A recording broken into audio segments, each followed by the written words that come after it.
Hey y'all. Louisville, Kentucky is home to the deadliest cryptid in all of Appalachia. But probably not in the way you would think. I'm Candace, and I'll be your guide.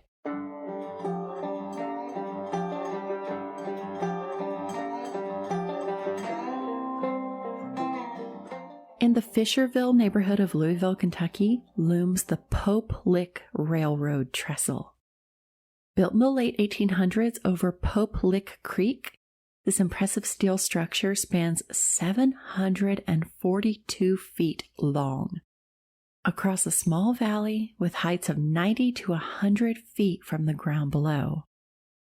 Under those tracks lie boards, irregularly spaced apart with gaps that make it possible to drop all the way down to the ground below if you were to make the foolish decision to try to cross the bridge. Since the steel has rusted over time, often people assume that the trestle is no longer in use, but that's not at all accurate.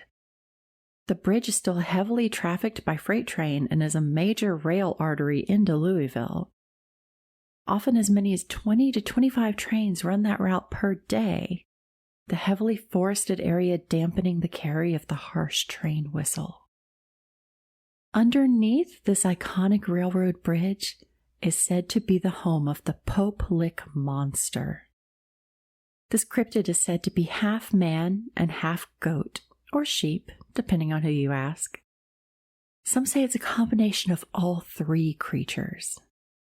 This human-goat hybrid stands tall on two muscular goat-like legs with cloven hooves for feet.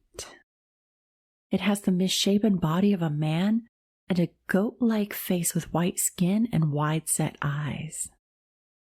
He's covered in what is said to be greasy fur, with short horns protruding from its forehead. It emits a long, loud wail that is believed to be the mimicry of a train whistle. It is said that in earlier days when farms were in abundance in that area, occasionally farmers would find sheep ripped apart. Also in these unspecified earlier days, a group of Boy Scouts were camping on a hillside nearby the trestle, and during the night heard something shrieking and wailing. And then it started throwing stones at their tents, driving them from their camp in the middle of the night. As with most urban legends, the origin of these stories is really hard to narrow down, and there are a lot of ideas on where he may have come from. Overall, it seems the stories of the Pope Lick monster, or the Goat Man of Kentucky, as he is also known, began in approximately the 1950s to 1960s. This area at the time was a popular gathering spot, with young people going there to drink and party, and for young couples to get away from watchful eyes for a while, if you know what I mean. It's possible that it was one or a group of these teenagers who first spotted the creature. Theories abound on how a monstrosity like the Pope Lick monster could come to be. Some believe the creature is the son of a local farmer, born disfigured and so hideous he won't leave the farm until after dark in fear of being seen. Others think he's just a local hermit who lives in a shack nearby, coming out to scare the locals away from the area of the trestle. Another theory is that it isn't a monster at all, but an elderly chemist whose face became disfigured after a chemical explosion, causing him to become reclusive and hide from those around him. Then, of course, in typical urban legend fashion, the theories get a little more out there. Some say he's the Appalachian version of the Headless Horseman, patrolling the tracks and killing those who dare to trespass. Another belief is that the cryptid is a reincarnation of a farmer who sacrificed his goats to Satan in exchange for immortality. Finally, perhaps the most unusual origin story for a monster is that he was considered to be a circus freak who rebelled against his handlers for mistreatment after escaping from a derailed train. Now, the Pope Lick monster is not your run-of-the-mill cryptid. This one is also said to have supernatural powers as well. Stories differ on exactly what his capabilities are, but his end goal is always the same: to kill those who approach the trestle. Some say he uses voice mimicry to sound like loved ones or those in need of help, pleading for people to walk onto the trestle bridge just before a train arrives. Others say the monster uses hypnosis to mesmerize its victims into approaching the dangerous rails. It is said they're unable to move until they see the headlight and feel the shaking of the approaching train, where they snap out of it in a panic, unable to make their way back in time. Finally, other legends have the creature taking a less esoteric and more direct approach, dropping down from the bridge onto the top of cars that cross beneath to kill the occupants, or just chasing them around with a bloodied axe. It is said that the sight of a goat man with a bloody axe is so terrifying that people would leap to their deaths without a second thought. The legends of this deadly goat man near a popular party and makeout spot was just too irresistible for people. Rumors quickly spread that the Pope Lick monster would only emerge if someone climbed up and actually set foot onto the Trestle Bridge. Somehow, the idea of encountering a monster that could hypnotize or trick you in a way that led to death was appealing for people. Pretty soon, teenagers were telling one another how they climbed up and spotted the monster, giving them a fun paranormal story that spread through the community, adding to the intrigue. Boys began taking their dates there to scare them. Friends would dare one another to go onto the bridge, and it became both a senior high school tradition as well as a sign of bravery to go up onto the bridge. While some kids spread rumors that to summon the Goat Man of Kentucky, you had to actually set foot onto the tracks, others told people that you had to cross the entirety of the 742-foot-long bridge to get him to emerge. I mentioned before that the Pope Lick monster is one of the deadliest cryptids, if not the deadliest. I'm sure y'all understand it's a little tricky to research death rates due to cryptids, so do my best here. These deaths are the direct result of people venturing out onto the Trestle Bridge with fatal results. As I mentioned, the boards of the bridge have large gaps through which someone could drop to the ground 100 feet below. It's completely pitch black in the area, and again, it's 742 feet across. Despite how loud the train whistles are, the dense forest and hilly Appalachian landscape muffle the sound until the train is right upon the bridge. Add in that it takes a freight train from a third of a mile to almost 1 full mile to stop urgently, and you understand why.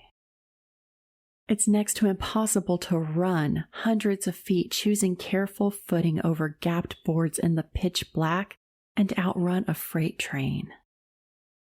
Occasionally, someone tries to hang from the beams until the train passes, but it's really difficult to support your body weight the 5 to 7 minutes it takes for the train to pass, especially while the locomotive shakes the bridge that you're hanging onto. The exact number of known deaths is really just an estimate, but retired train engineer Wayne Gentry spoke with the Courier-Journal newspaper in 2016. Wayne explained that in his 34-year career with Norfolk Southern, often driving along that route, he experienced 43 collisions, only one of which was a suicide. He does go on to explain that not all of those collisions took place at Pope Lick, but that some of his fellow engineers refused to take that route over the bridge altogether due to all of the trauma that the frequent accidents caused them. In 1984, Sean Fleischman, who is 20 years old, managed to survive a fall from the Trestle Bridge. Now, the ends of the bridge have a height of 20 to 30 feet from the ground, so it's possible that he wasn't in the center, where it's, 90 to 100 feet high. Those specifics weren't really specified in the source material. In 1985, John List and his friend Randall Graves were on the bridge hunting crows. When they saw the train approaching, they started running. Randall fell and was able to grab onto a cross tie while the train passed. His friend John was only about 30 feet from the end of the bridge when he was struck by the train and killed. In 1986, David Bryant, 19 years old, was injured when he jumped from the trestle to avoid an impending train. He died from his injuries several months later. In 1987, 17-year-old J.C. Charles Baum was on the trestle when a train approached, striking and killing him. His family has memorialized his loss by spray painting, "J.C., we love and miss you," at the base of the trestle. In 1992, Grady, whose last name is unknown, a student at Miami University, was on the trestle when a train began approaching. He tried to hold on to the cross tie, but lost his grip and fell the full 100 feet to his death. In 1993, Christina Butts, along with her 2 female friends and 3 male friends, all managed to survive with only minor injuries. When they saw the light from the train, they all scurried down to the support beams underneath the bridge. Christina was too afraid to climb back up afterwards and required rescue by the firefighters. And with their longest ladder, it was almost too short to get to her. In 1994, 14-year-old Michael Wells managed to survive the train by, quote-unquote, tucking his body under the tracks. I'm not sure exactly what they meant by this. The original source material has been removed and I can only find references to it. Also in 1994, James Ratterman, a 35-year-old man, was riding his 3-wheel ATV across the bridge when an accident caused him to flip and become pinned underneath. At that moment, a train began approaching. The conductor and engineer said that they saw him trying to kick the ATV off of himself before the train struck, unable to stop in time. In 2000, 19-year-old Nicholas Jewell fell to his death after attempting to hang from the trestle to avoid the approaching train. In 2016, 26-year-old Rochelle Bane and her boyfriend, David Nee, were heading through Kentucky from Ohio. Being interested in the paranormal, they were on their way to tour Waverly Hills Sanitarium when Rochelle urged David to go to Pope Lick, telling him she read about a cryptid they could check out while they're there. So David obliges and they visit the bridge. Rochelle was known for being fearless, and David did love that about her, but he was pretty hesitant. The rusty structure, surrounded by an 8-foot-tall chain-link fence, covered with no trespassing and warning signs, did not look sturdy or like a place that they should try to go. But they unfortunately found a dirt path bypassing the fence and approached the trestle. David says, quote, "It was Russian roulette to try to walk across that," unquote. As they were on the bridge, a train appeared at the end. David was a martial artist and very fit, so he swung down and managed to hold on to the side until the train passed. Unfortunately, he witnessed the train colliding with his girlfriend and saw her body go flying through the air and 100 feet down to the ground below. The railroad did press charges against David to set a much-needed example that somehow these numerous deaths just weren't conveying to people. Sources vary on what the charges were. Some say it was felony disruption of a train. Others say it was misdemeanor trespassing on railroad property, but either way, David explains, quote, "I understand that a law was broken, so there's always accountability for that, but in this circumstance, it's already so bad. My life is basically destroyed. I'm mentally crushed," unquote. He goes on to explain how he's receiving psychiatric care for his PTSD and its accompanying depression and anxiety, following witnessing the loss of his girlfriend, Rochelle. In 2019, 15-year-old Savannah Bright lost her life to the Pope Lick monster without a lot of answers for her family. Savannah went up there with friends, and she and another girl were struck by a train. The story of what happened varies depending on which friend you ask, but what matters is she was warned not to go there. Her father told her about a year prior about the story of the cryptid, how it's not true and she should never go up onto the bridge.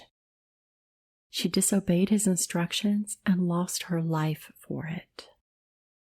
The other girl who was hit by the train, who remains anonymous, was transferred to a local hospital. Now, at one point in time, there were walkway platforms that ran along either side of the bridge. They were removed by the railroad company for fear they would encourage people to go up to the bridge. However, the family of Savannah Bright, the most recent victim of the Trestle, is strongly advocating for the walkway to be replaced, along with adding stiff penalties for people found trespassing to the area. They feel this would be a great way to save lives as well as discourage people from seeking the cryptid or exploring the bridge.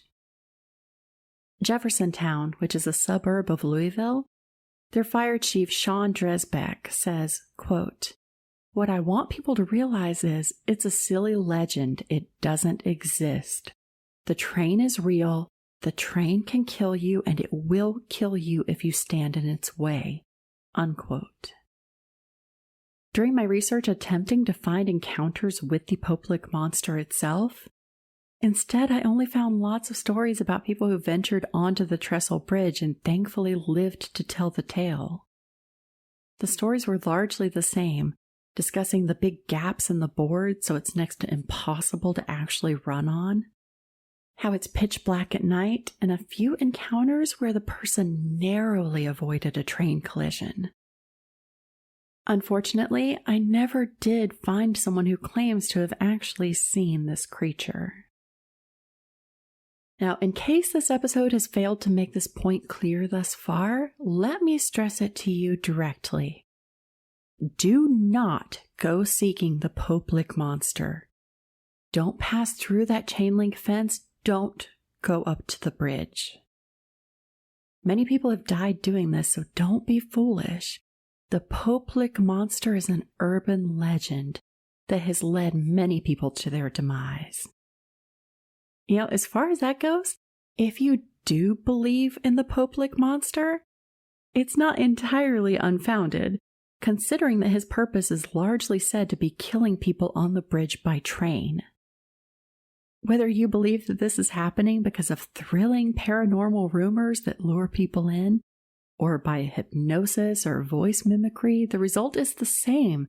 Either way, it's a death wish to go up there. Okay, y'all, that's the story of the Pope Lick monster. Now let's talk about it. It's so interesting to me how urban legends get started because I don't know of a single urban legend that has a confirmed original source. But I suppose it's pretty hard to track down Susie on the playground from 1950 who started the rumor. I don't know. I still, for the life of me, cannot understand who hears a story about a monster that kills people and wants to go try to meet it. That blows me away. Everyone, well, not everyone, all of us weirdos who are into this stuff want to experience a cryptid or something unexplained, but not if it's going to murder us. And I know a lot of you are curious, but unfortunately, I don't know where Pope Lick Creek's name came from. I have read there are a lot of mineral deposits in the area, which, are often called salt licks or mineral licks for animals. So that could be the lick part, and Pope is not an uncommon name in the South, so maybe? But I couldn't find any confirmation on where that name comes from. I can tell you it has nothing to do with the Pope. It does seem like instilling a walkway along the sides of the bridge is an obvious solution. Now, I can understand where the railroad was coming from back in the day when they removed it, thinking that might help, but clearly that's not the answer. Now, I couldn't find record of a death on the Trestle since 2019, so maybe all of this advocacy has finally caught up. Maybe people finally understand not to go up there. I hope so. But if they don't, God, I hope they just put the walkway back. That makes too much sense. I'm with Savannah Bright's family. Put the walkway back, put some stiff penalties in place in case people are found trespassing, and there you go. Easy answer, right? Now, it does not help when the Visit Louisville Instagram page posts an image of the Trestle support beams with the caption, "If you haven't climbed on the Pope Lick train trestle, you haven't lived." Now, I anticipated this post from 2016 would have had a lot of backlash and been taken down, but it's still there. And I don't see any backlash, so either people aren't flinching about the post, or they're deleting any negative comments. I don't know. But it seems like a really terrible idea to suggest to tourists who don't know any better that they go out to such a deadly location. So, tell me what you think. Do you think the cryptid is real? Like I said, I don't even blame you if you think the cryptid's real, because he kills people by train, and people are dying by train. So, let me know your thoughts on it, or, if you've been up on the bridge before and thankfully lived to tell the tale, tell me about that too. You can find me on social media at obscureappalachia or on the pod's website at obscureappalachia.com.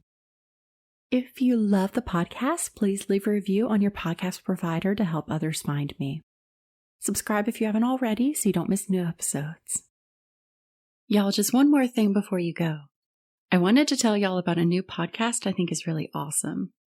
A Popular History of Unpopular Things looks at historical events from all time periods, and the grosser and gorier, the better. It's a really fun and accessible way to learn some history and sometimes some science, but to be entertained all at the same time. Kelly, the host, has done some fascinating and wonderfully disgusting episodes, like the Kentucky meat shower, and one of my favorite non-Appalachian topics, Dyatlov Pass. So check it out. Again, that's A Popular History of Unpopular Things wherever you listen to podcasts. Thanks, y'all. Until next time.